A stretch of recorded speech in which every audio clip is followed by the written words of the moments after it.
नमस्कार. आज आपण बनवणार आहोत हिरव्या मुगाची तिखट आमटी.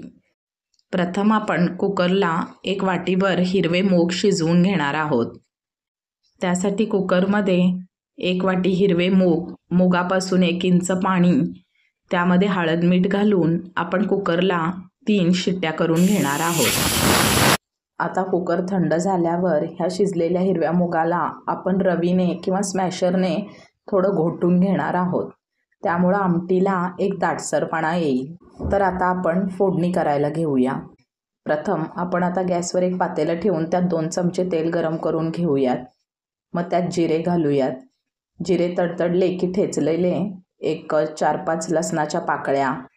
लसणाचा कलर थोडा बदलत आला की त्याच्यामध्ये टोमॅटो घालूया. हे थोडा वेळ परतून झालं की त्यात चटणी टाकून आपण लगेचच शिजलेली हिरवी मूग त्यामध्ये घालणार आहोत. आता गरज भासल्यास चवीनुसार थोडंसं मीठ वाढवू शकता, कारण आपण मगाशी डाळ शिजवताना मीठ घातलेलंच आहे. तर ह्या आमटीला चांगली दणकून उकळी देऊन घेऊया आणि कोथिंबीर घालून आता आमटी आपण भाकरी किंवा चपाती बरोबर खायला घेऊयात.